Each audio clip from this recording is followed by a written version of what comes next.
The key to overcoming past trauma is becoming grateful for it. Take for me, I went through chronic illness for over 10 years and then saw my daughter go through 6 years of severe disabling illness. We both got better, thankfully, but the reality was the trauma was only able to be overcome if I was able to weave this trauma into some beneficial narrative or some story in my life where the trauma was necessary to be able to become this person, to be able to be truly happy, to be able to have this new perspective, to be able to see life in a way which is now more fulfilling, you know?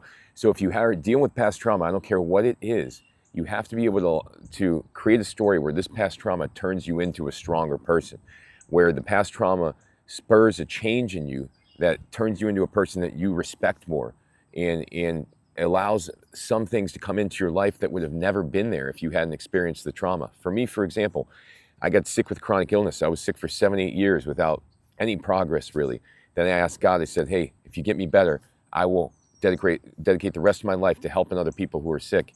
This, at the end, I realized if I could do this, the trauma would be gone because now there was a purpose to the trauma.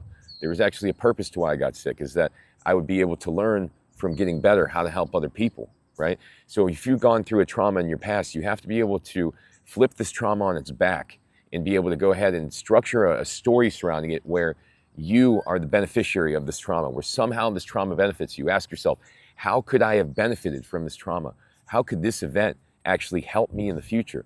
How could I use this to my advantage, right? It could be something horrible. It could be something like, for example, you could have had something with an illness. You could have had someone did something to you physically. You could have had something really bad happen to you. You could have lost someone, right? How is losing someone going to benefit you? Well, you first ask yourself, would this person that I lost want to look down on me and see me suffering because I lost them? No.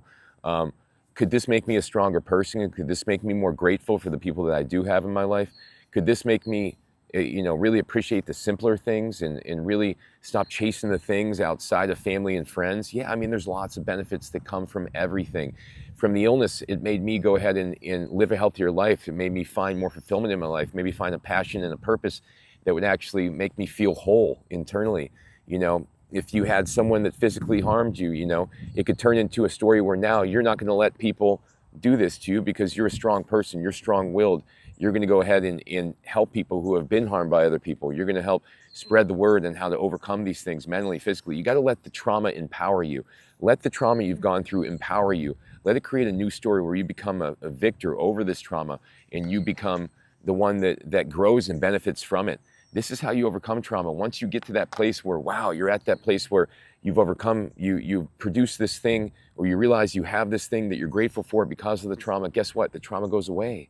The trauma goes away once you look at the things that you wouldn't have if you didn't go through the trauma, and you start to really become grateful for those things and realize how much those things matter to you. That, hey, if I didn't go through this trauma, I would have never had this trajectory in my life, would have never met this person, would have never had that job, would have never had this situation, would have never got my dog, whatever it was. These things that are important to you that you have now are often as a result of the trauma, and that you need to be grateful for the things that you have, because without the trauma, you may have never had them, So you got to keep flipping this on its back in a way where somehow this trauma is woven into your narrative, and your narrative is a good one. In the end, the story ends well, and you are happy and you're proud of yourself. And without the trauma, you could have never got to that place where you were fully proud and you were fully mentally okay. The trauma was the thing that spurred the growth, it spurred the change, and it got you to be able to observe things from a certain perspective, which made you much happier and more fulfilled in your life.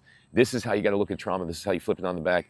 This is what I do with clients. I help them document their trauma, change the narrative about these stories they're telling themselves, and then also, in the end, help them find a purpose to this trauma. Help them turn the trauma into something that is that they're proud of. Help them turn the trauma into something that that makes sense, that is worthwhile. You know what I mean? So this is important. You deal with the trauma the right way, you can turn it into a superpower. You don't, you can let it control you all your life. Thanks for watching, everybody. Go to my website, endsickness.org. I got hundreds of articles, hundreds of videos on there teaching you how to heal yourself. Take care.